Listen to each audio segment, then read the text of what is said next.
Em primeiro lugar, Fabiola, bem-vinda a Mariana, né? Muito bom tê-la aqui. Em primeiro lugar, é preciso dizer que o Lula está demorando muito a trocar o palanque pelo pódio, né? Ele venceu a eleição. Então não é mais hora de ficar em cima do palanque. Ele está no pódio, precisa se comportar como presidente eleito, né? E um presidente eleito não pode fazer o tipo de declaração que ele vem fazendo. Ele pode dizer a mesma coisa, só que de outra maneira, como está dizendo o Alckmin.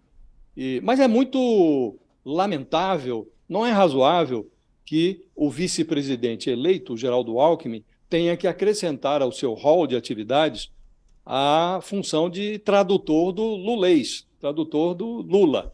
Não é razoável. O presidente precisa falar com começo, meio, fim, unindo lé com cré, sem precisar de tradução. O Lula pode dizer muito bem que vai priorizar o social sem desprezar a responsabilidade fiscal. Ele já fez isso. Ele fez isso nos dois primeiros mandatos. Só que o que ele fez no passado não é o suficiente para sinalizar o respeito à rigidez fiscal agora, porque nós estamos diante de outro cenário. Tem uma bomba para explodir agora em 2023, bomba que foi armada durante o governo Bolsonaro. E é preciso dizer como vai ser desarmada essa bomba. Não é verdade que é uma coisinha de nada, que é só o Bolsa Família que está sendo incluído nessa PEC. Não, com 70 bilhões de reais seria resolvido o problema do Bolsa Família. Mas nós estamos falando de uma PEC de 200 bilhões de reais, ou quase isso, 198 bilhões de reais.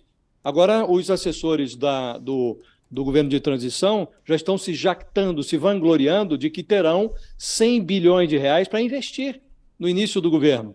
Ora, isso não é razoável, sobretudo se você não diz o que vai fazer para desarmar a bomba fiscal, a bomba que está prestes a explodir. Você precisa dizer, e não é definir, como diz o vice-presidente, o Alckmin, isso não se define do dia para a noite, em 24 horas. Ninguém está pedindo isso.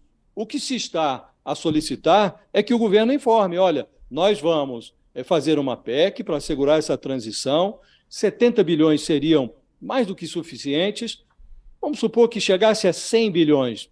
E aí você precisa informar. Ali na virada da curva, nós vamos substituir o teto de gastos por esta regra. Uma nova regra, seja ela qual for. E está entendido que vai ter que ter uma licença para gastar no início do governo, mas também está entendido que essa licença precisa vir junto com uma nova regra para substituir a anterior. O teto foi jogado pelos ares, já não vale mais como âncora fiscal. Então precisa colocar uma coisa no lugar. É disso que nós estamos falando, Fabiola. Qualquer pessoa que tenha dívida no cartão de crédito ou que esteja pendurado no cheque especial, entende o que está acontecendo. O governo se financia com dívida. Ele se endivida para financiar as suas atividades. Se ele é irresponsável, essa dívida custa mais caro. O mercado cobra mais para rolar a dívida do governo. Se a dívida custa mais caro, o governo tem menos dinheiro para investir no social. Então, quem perde é o pobre, porque o descontrole do governo produz inflação, juros e desaceleração da economia. Quem é que perde? O primeiro na fila é o mais pobre. Então, quando ataca o mercado, a pretexto de atingir os tubarões, os especuladores, o Lula, na verdade, está acertando a cabeça do brasileiro mais pobre que ele diz que pretende proteger. É disso que nós estamos falando, é muito simples. O governo não tem dinheiro, se endivida, se ele é irresponsável, o mercado cobra mais juros, a dívida fica mais custosa e tem menos dinheiro para investir no social.